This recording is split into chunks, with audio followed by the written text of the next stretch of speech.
about to listen to the Dr. Daliah Show. Sassy, stimulating medical talk radio. Any medical advice Dr. Daliah Wax gives on her show should not be substituted for an actual visit to your medical provider. And now, here's Dr. Daliah.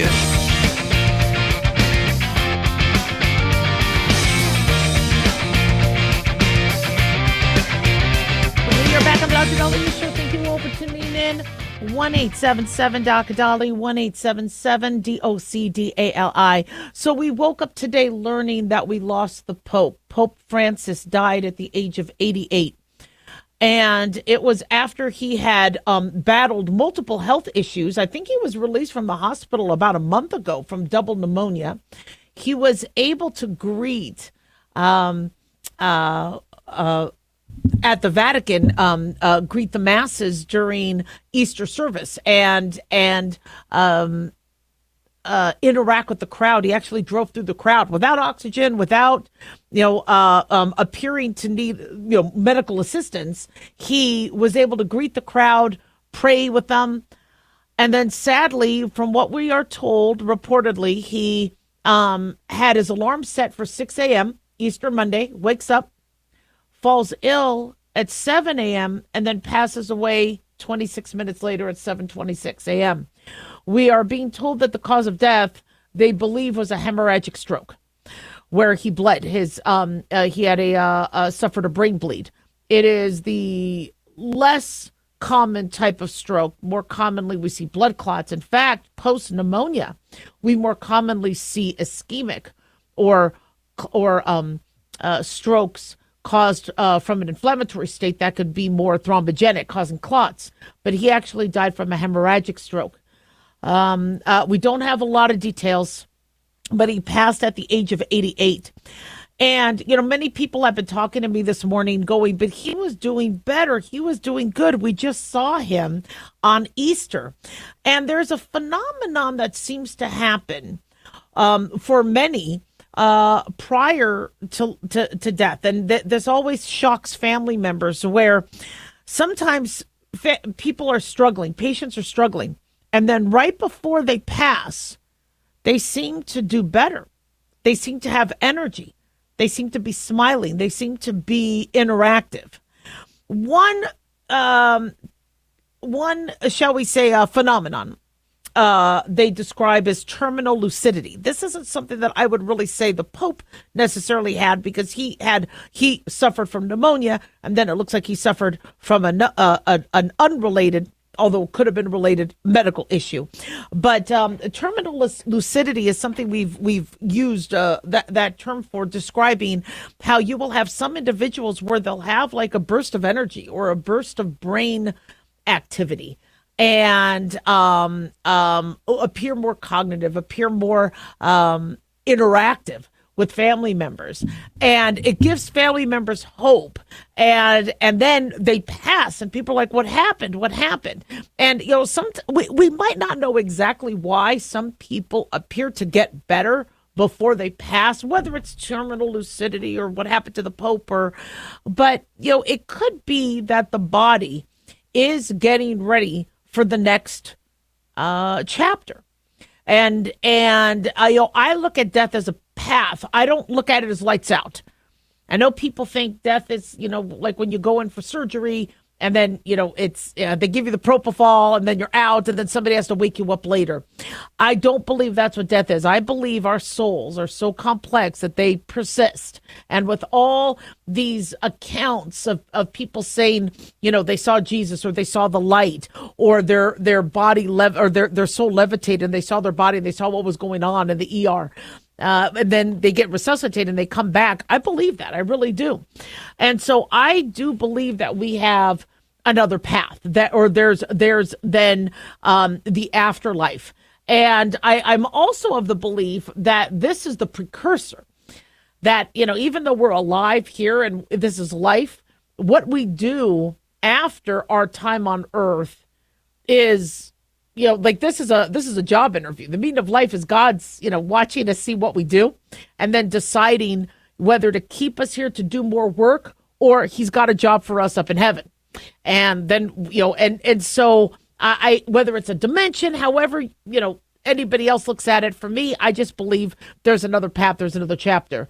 And sometimes, when you're getting ready to travel, well, so to speak, your body goes through some changes. And maybe it allows you to say goodbye, to depart, to prepare for the next chapter. Not everybody experiences this, but we hear from families a lot that right before it happened, there was this energy or this look of, wow, they're doing okay. And, Pope Francis, may may he rest in peace and his soul be with God. He struggled a lot and he survived a double pneumonia for somebody 88 years old. God listened to all the prayers. But what's so miraculous is that he lived through Easter, and he was, and then he passes on Easter Monday. A pope who devoted his whole life to God. So. As we get more information, we'll keep you posted. Hemorrhagic strokes happen when you have a bleed that can't supply oxygen to the brain. A stroke is lack of oxygen to the brain. It's like a heart attack or a brain attack, but it's not of the heart. It's an attack on the brain where it doesn't get oxygen. So the majority of strokes are ischemic, where there's a lack of oxygen because there's a lack of blood flow. A hemorrhagic stroke is less common, but it happens when there's a bleed. So then that vessel is not feeding that part of the brain because it's bleeding around the brain. And that brain does not get oxygen that way. They believe FDR, died from a hemorrhagic stroke. Some say it was blood pressure. Later, they said it could have been from malignant melanoma. There's a lot of different reasons why a stroke can happen. It could be from a rise in blood pressure. We actually see more strokes happen in the early hours upon waking or in the middle of the night, before they're about to wake up. Maybe it's because of a blood pressure spike. Maybe they link it to sleep apnea. But that's when we see more vulnerabilities. And, to think that, he had an alarm clock because it was Easter Monday. He was working. So God bless his soul. Pope Francis leaves us at the age of 88. 1877 Doc Daliah, don't go away.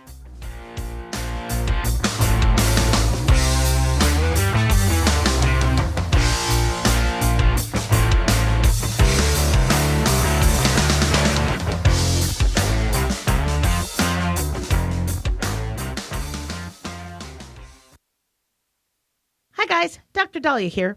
Addictions can sneak up on us and come in many forms. Whether it's drugs, alcohol, sex, video games, porn, or something less obvious such as food, internet, or shopping, addiction can seem innocent at first and then evolve into an insurmountable evil. In our book, Addiction Basics, Caitlin Kalikas and I dive into the common addictions and provide tips for identifying and preventing these before they sneak in and take over our lives. Addiction Basics can be found on Amazon or my website, drdaliah.com. Check it out.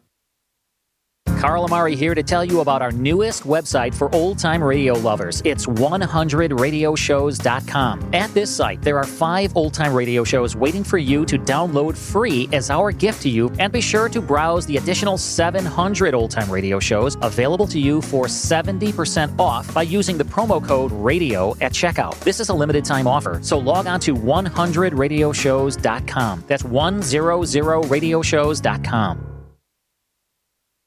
At Hotshot Secret, we share the science behind common diesel problems. For example, diesel fuel cetane levels. The cetane rating in diesel fuel is 42 to 45. Most diesel engines operate more efficiently with a cetane rating of 48 to 50. One treatment of Hotshot Secret Diesel Extreme will raise your cetane 7 points, increase fuel economy, and improve cold starts. Hotshot Secret Diesel Extreme is available nationwide at truck stops, fine farm and auto stores, and online at hotshotsecret.com. Hotshot Secret, powered by science.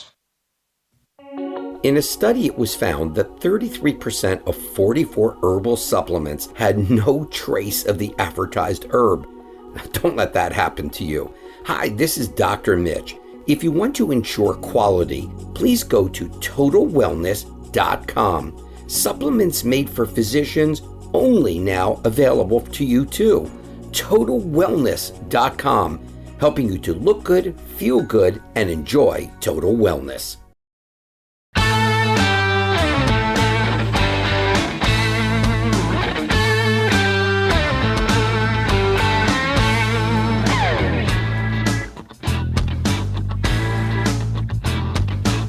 All right. Well, we are back on the Dr. Daliah Show. Thank you all for tuning in. 1-877 Dr. Dali, 1-877 DOCDALI. Big thanks to Talk Media Network for making the show happen. Big thanks to Daniel, our producer, and big thanks to y'all for tuning in. We really do appreciate it. Don't forget to follow us on Twitter or X at Dr. Daliah, Facebook, The Dr. Daliah Show, and on YouTube, click like and subscribe. So we do have a couple pieces of breaking news that are pretty shocking. We are being told that Texas Republican Bobby Mitchell has been attacked and her husband killed after a knife attack that happened at her home. Denton County Commissioner Republican Bobby Mitchell was stabbed in her Louisville home during the early morning hours of today, and her husband killed in the same attack. We are being told, according to Daily Mail, that it was their grandson, 23-year-old Mitchell Blake Raynacker, that has been arrested and is the suspect. He now faces murder and aggravated assault charges. They say officers rushed to the scene at the 1000 block of Springwood Drive before 4 a.m. When they arrived, they discovered both victims suffering from stab wounds. The suspect was still at the property, immediately taken into custody. Now, Commissioner Mitchell is currently listed as stable at a local hospital. We are unsure of her current condition, but just how tragic their grandson facing charges. Husband Fred was rushed to the hospital, tragically died at 5 a.m. Mitchell is a great-grandmother and former Louisville City Council member. She made history as the city's first black mayor when elected in 1993. She held that position till January 2000, then stepped down to pursue her current county role. So we'll keep you posted. This is just absolutely tragic. We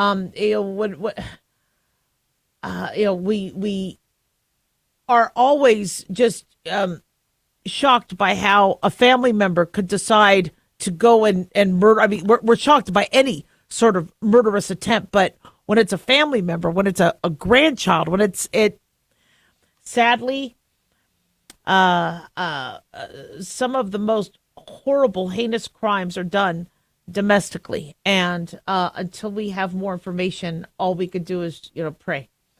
1-877-DOC-DALI, 1-877-DOC-DALI. Also shocking is we have another plane that has had an issue. Apparently, a Delta Airlines plane had to be evacuated on the runway at Orlando Airport after an engine fire. Delta Flight 1213 was heading to Atlanta from Orlando at about 11 a.m. local time when a fire started in the tailpipe of one of the aircraft's two engines. Flames were spotted.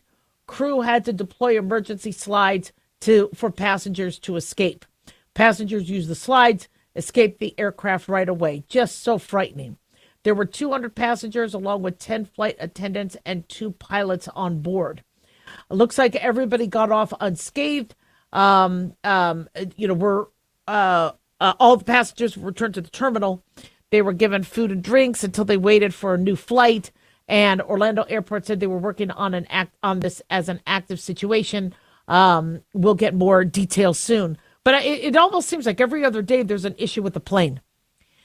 And people say, yeah, Dr. Daliah, but they're covering him, or the media's covering him more. No. Anytime there's a fire and an evacuation, or a side panel falling off, or 2 planes hitting each other on a runway, that would have made news no matter what. This is happening more often.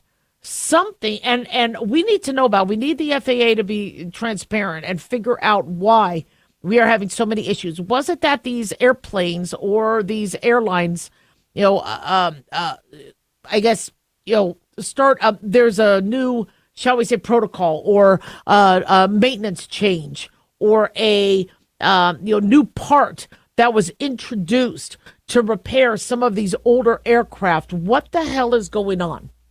And to see airplane after airplane have issues, it's frightening. I got a lot of flights coming up. I got, we have people flying, and I know, I keep telling you this, every pilot I know tells me the most dangerous part of flying is the drive to and from the airport. I get that. Thank God we've had fairly safe air travel, but this is frightening. Something has changed? What is new in the past few months? Now, somebody will say, well, Donald Trump is president. No. Let's get practical. What is new? What has changed? Is it that we have a lack of mechanics? Is it that we have a lack of air traffic controllers? Although a fire on a plane would not have to do with the air traffic controller. Is there something that has changed in the assembly, in the repair, in the quality assurance? What is different? Is it climate? Is it heat? Is it humidity? But to see fire after, I think another plane a couple days ago had to make an emergency landing because it caught on fire. Not cool, people. And I don't think it would be that difficult to figure out. We have been flying for over 100 years. Why now so many fires? So I think we need to figure this out and figure this out fast. 1-877-DOC-DALI, 1-877-DOC-DALI. There's apparently some more drama happening in the Pentagon, also in breaking news. And Pete Hegseth has been under the microscope as it pertains to another possible Signal chat leak. So Signal is the app or the medium they used to have a chat, and apparently this is what some of our government workers have used. And back in March, there was a reporter, an Atlantic reporter, that somehow got added, either by Mike Waltz or somebody, to a chat accidentally when there were details of the Houthi strike. And now we're being told that there might have been a second group chat where the U.S. Defense Secretary Pete Hegseth's wife, brother, and personal lawyer might have been a part of. Now, they are claiming, according to BBC, in the second Signal chat, Hegseth shared information about airstrikes against Yemen.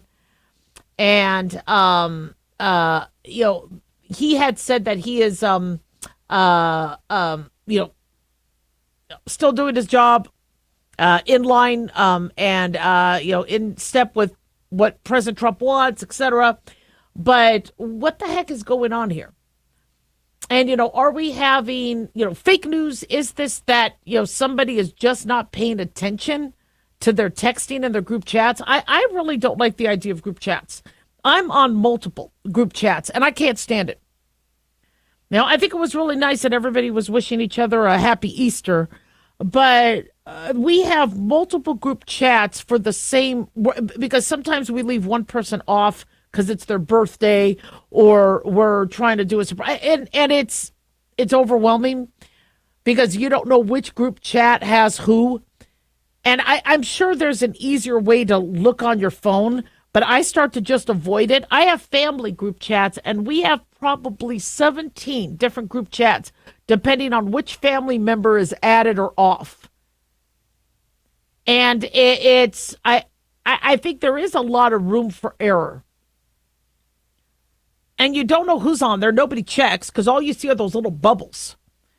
One group chat I'm on, I think, has 36 people. Somebody texts me from that group chat. I rarely answer back. Or if I do, it's something that I don't care if a reporter sees. I'm like, yes, I'm in. I'll be there, whatever. But, do I check to see who the other 35 people are? I don't. And I understand that the government today is going to be using tech. I get that, but they got to be more careful about it. The reason why is anybody who's ever worked for the government, your security clearance is very difficult to obtain. And your security clearance is very easy to lose. And any mistake you make, you lose your security clearance. Technically, Biden would have lost his security clearances in a heartbeat. Pete Hegseth, if this really was his fault, would have lost his security clearances. Okay, we cannot be dinking around. There's a reason why these security clearances have, and I think Pete Hegseth is doing a fantastic job. I mean, I think he has really inspired a lot of people in the Defense Department. He saved a lot of people their jobs. When Elon Musk and Trump and Doge were cutting jobs, he found ways to save people their jobs. He is, actively working. He's, I'm a fan of Pete Hegseth. But whatever is happening with these stupid chats, this second chat sent on March 15th, that's a problem. And, I'm not exactly sure what's going on. Is it that half-assed? Is it that, nobody's double checking? I don't know. We'll keep you posted. 1-877-DOC-DOLLY.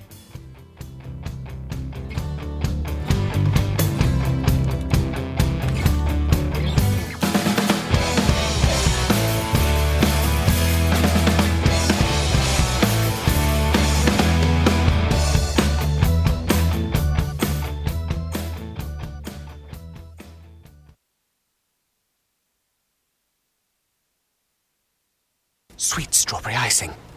You were strolling along in goodwill when just past that mid-century side table and denim jacket you spotted them, nestled in their display case. Miniature donut earrings. Oh, yes! Yes! Your favorite half-breakfast pastry, half-all-day dessert food, made into your favorite form of ear candy. Oh my. Those bejeweled sprinkles have satisfied some unknown hunger within you. Shh. Do you smell that? That's the sugary scent of shopping success. For this is Goodwill. And with every item you buy, you fund local job training and more. So go forth. Bring home those donut earrings. And bring home so much good to your community. Brought to you by Goodwill and the Ad Council.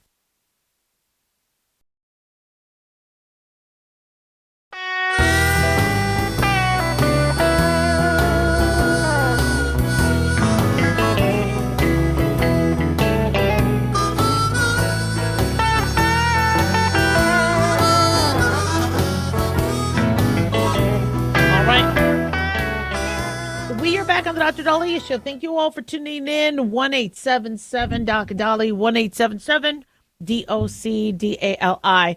So, should grandma and grandpa be smoking weed? There's many middle-aged children who have senior parents who are looking to marijuana or cannabis infused products or gummies, edibles, to address certain issues with their family members. And many seniors don't care what their kids think. They want to do pot, they're going to do pot. And we are seeing a huge rise in seniors doing marijuana. Is that good or is that bad? Well, one of the reasons why many seniors are turning to marijuana is they can't see their medical provider. They can't get a hold of their medical provider. They have anxiety. They have appetite issues. They have insomnia issues. And so it's easier for them to go to a dispensary or go to a friend or have a family member pick them up some gummies than to go and to finally get an appointment with a provider who can't see them for 2 or 3 months. And many seniors, they were of the age of, the marijuana, the whole Cheech and Chong, the Woodstock days. And something that was illegal that they might have done or their friends have done that didn't bother them then, they're in the same mindset that they're still in their 20s or their teens. And it's not going to, hurt them now. It's no wonder that the senior population is one of the largest populations now embracing legalized marijuana. The problem is there are side effects. There are health issues. First, if you look at an older person, many older people have an increase in fat mass than muscle mass. And THC, the psychedelic component of marijuana, can accumulate more in fat. And so if somebody has less muscle mass and more fat mass, as we do with seniors, they could unfortunately accumulate more of the psychoactive component. Less can do more to somebody who's older. So they could have drowsiness. They could have balance issues, cognitive issues, be more forgetful. And the last thing you want is a senior driving or falling because they're under the influence. moreover, we do see an uptick in heart attack, in stroke. Older individuals who have cardiac issues, cardiac risk factors, stroke risk factors, marijuana could unfortunately accelerate that. And, we don't have enough data on how marijuana affects their other medications and their concentrations, their steady state concentrations, or the metabolism of their other medications. You know how you can't drink grapefruit juice if you're taking a statin because it can affect the levels. We don't know enough about marijuana and the different strains on what it could do to your mom or dad or grandparents' blood concentration of their drug. And so, these are some things that you need to be aware of. There's also, not all marijuana is equal. You have the indica, you have the sativa strains, and the sativa has a higher THC CBD ratio, can cause more euphoria. The indica has more of a higher CBD content. So we use indica more. Sativa is more stimulating. Indica is more relaxing. And so if you have a senior saying, look, my buddy is taking a gummy, and he's sleeping well because I can't sleep, go and get me gummies. You need to know what kind. There's an art to it now. We're learning more and more. Now that it's become more legal, we've been able to study it more. And we're learning more and more about the different strains, the hybrid strains, certain concentrations. But the average person is not spending the high prices to get marijuana at the dispensaries. They're getting the little dupes or roaches or whatever. And with those, you cannot necessarily quantitate the THC, the CBD. And how do you know who's regulating these products to know that, the percentage is the percentage you're really getting? So not to mention the pesticides that you could be getting when you smoke a joint. So, if you have a family member that is asking for pot, okay, the first question you need to ask is why. Don't be judgy because they're not going to talk to you, but say why. They say, because I can't sleep. Okay, well, there's a lot of other options for sleep. Seniors struggle with sleep. It's one of the biggest things that plagues seniors, whether it's menopausal, whether it's sleep apnea, whether it's their hearing, whether it's their pain, their arthritis, their bladder, their prostate. The average senior gets up at least twice a night. Could it be a bladder infection? Could be diabetes? Could it be prostatitis? Could it be benign prostatic hyperplasia? So when a senior is struggling to sleep, going to marijuana could be masking the problem. Is it that they're having prostate issues or an infection or high blood sugar? Or is it that they're taking a medication incorrectly? I can't tell you how many individuals are taking their diuretic or their hydrochlorothiazide at night. If you have a blood pressure medication like losartan hydrochlorothiazide or like Diovan HCT or Lasix, and you are taking that medication at night, you're going to be getting up to pee. We usually recommend you take your diuretic in the mornings so that you urinate during the day and then you can go to sleep at night. But a lot of individuals, they aren't being told that. Why? Well, in the olden days, you would actually go into a doctor. They would give you options for your blood pressure, start you on something, warn you of side effects, tell you when to take it, and then have you follow up to see how you're doing. Now the average person is getting medication online.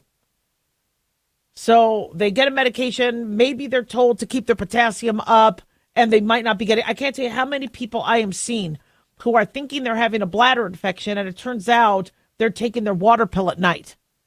So first and foremost is let's figure out what the need is. Why are seniors having insomnia? Why are seniors having anxiety? Are they depressed?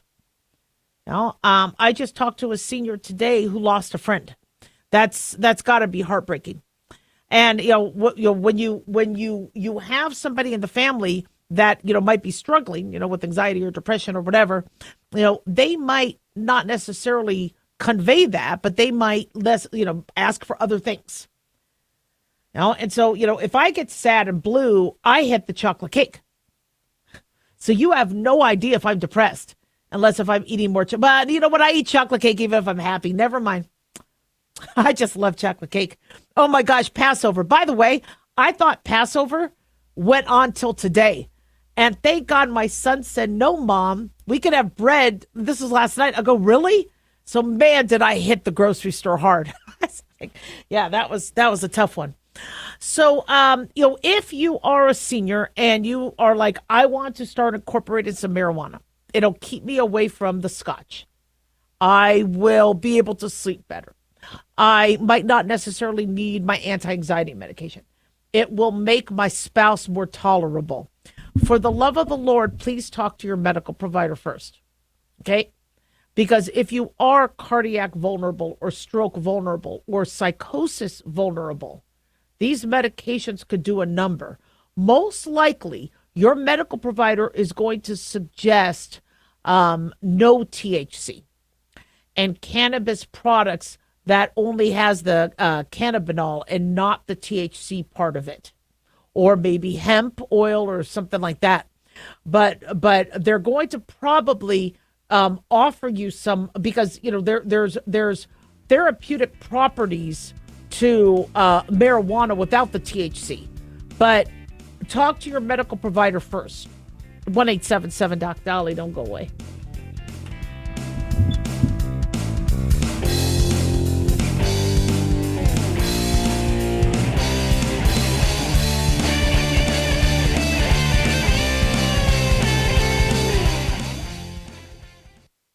Dr. Daliah here. Are you tired, burned out, gaining weight, succumbing to the daily pressures of life? Well, how's your dopamine doing? How you feel right now, how you'll feel an hour from now, and how you'll feel next week is completely reliant on your dopamine. Our daily motivation and willingness to push through challenges depends on the intricate chemical process dopamine provides. Christian Kalikas and I created Deploying Dopamine, a book that tells you what dopamine is, when it dysfunctions, and how to successfully deploy it when needed. Find Deploying Dopamine on Amazon today. Check it out. Lisa Wolf here to tell you about our newest website for old-time radio lovers. It's 100radioshows.com. At this site, there are 5 old-time radio shows waiting for you to download free as our gift to you. And be sure to browse the additional 700 old-time radio shows available to you for 70% off by using the promo code RADIO at checkout. This is a limited-time offer, so log on to 100radioshows.com. That's 100radioshows.com. Self-reliance. It's not a phrase we hear much in our culture these days. It might conjure up images of pioneers, the West, rifles, strapping men, and strong women. But what does it mean for us in today's world? The New American Magazine has just released its latest collector's edition, Self-Reliance, Foundation of Freedom. In it, the New American authors outline the necessity of self-reliance for a free people, tips for self-reliant living, and the importance of not giving up hope. This unique edition includes articles on the self-sufficiency of the founders, preparing for a worst-case scenario, firearms, financial self-reliance, the importance of community, and many other topics by expert writers. Now, for a limited time, the New American is offering a bundle of 3 collector's editions, Self-Reliance, The Great Reset, and Trump World, for just $19.95. Available at shopjbs.org. Visit shopjbs.org today.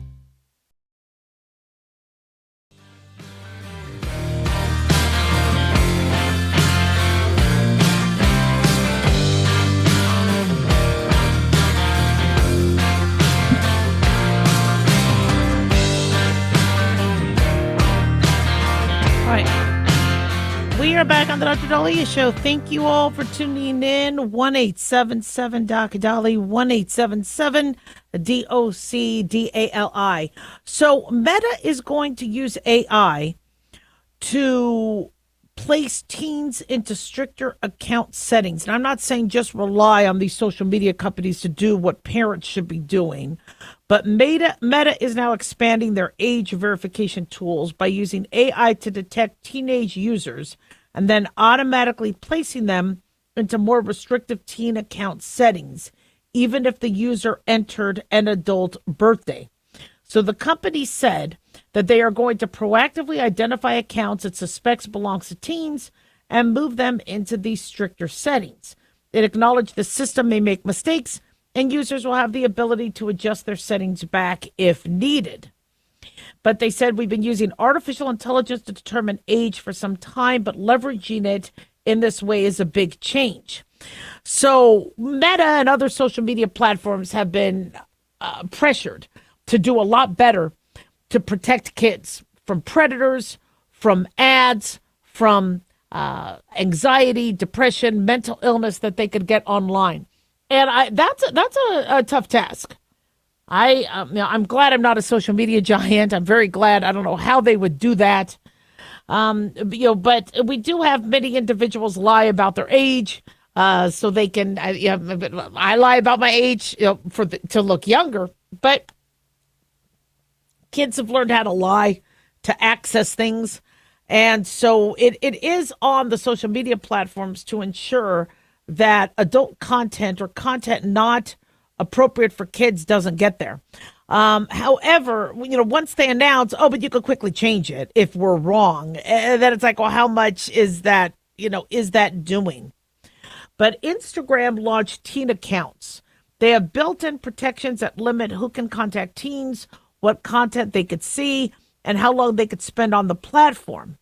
Last year, now this is according to CNET, they say last year, the company automatically enabled these safety features for all teen users, requiring parental or guardian approval for anyone under 16 to make changes.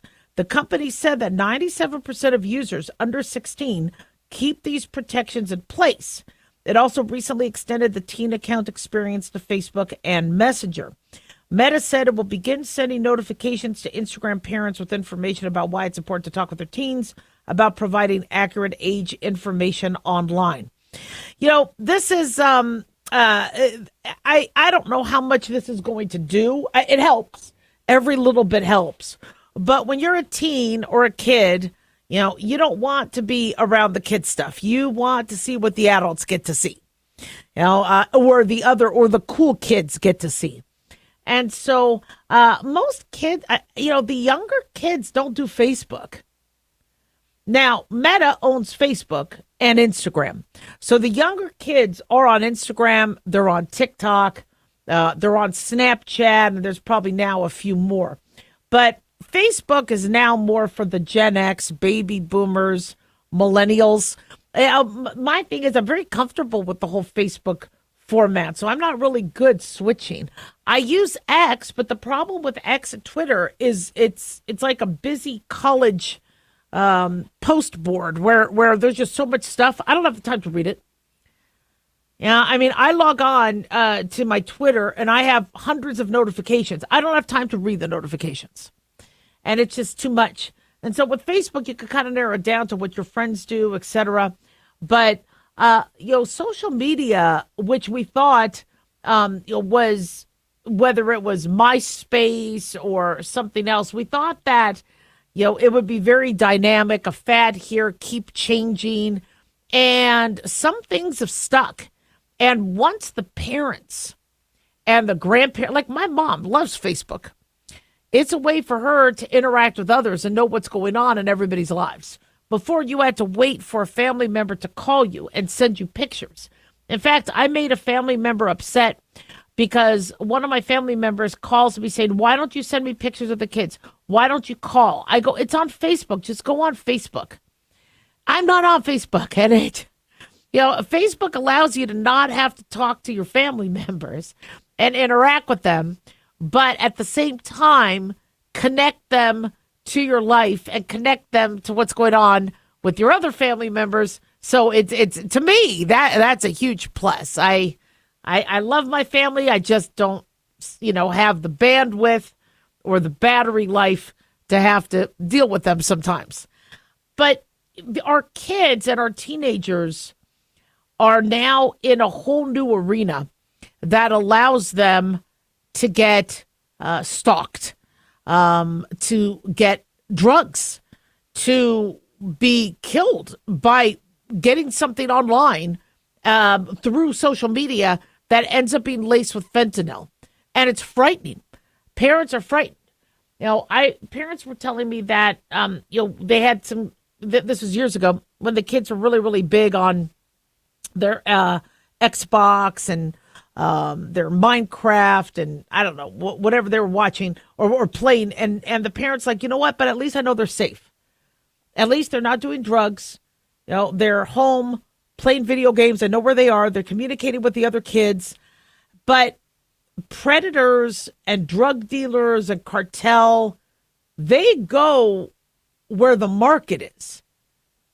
And if there's more access online, that's where they're going to go.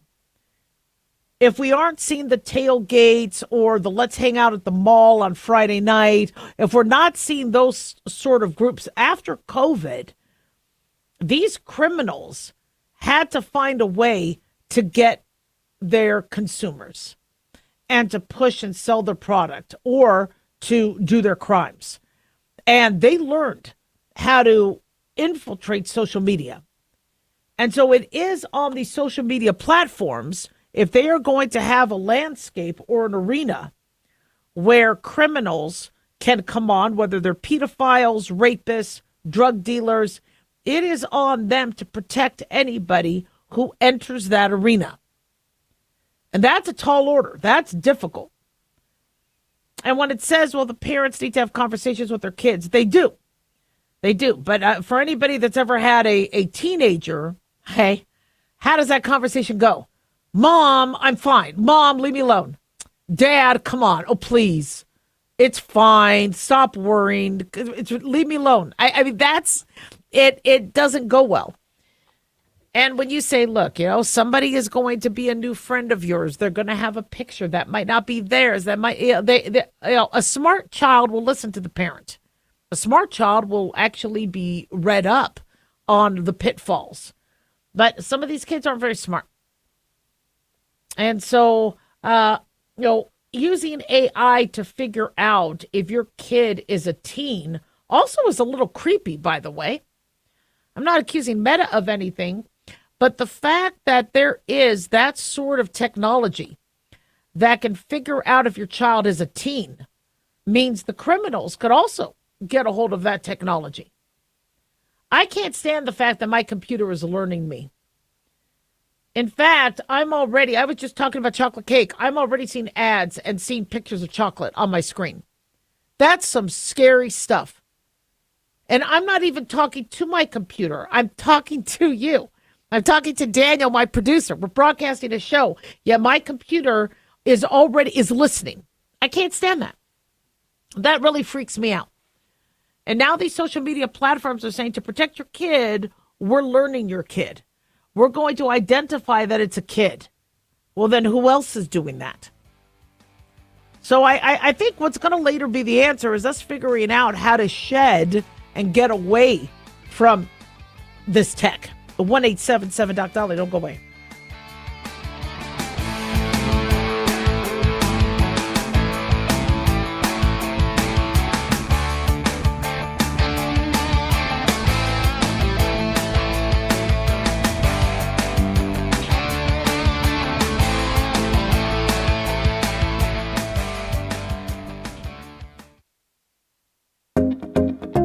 Did you know that healthy arteries make a gas? Yes, actually 3 known gases.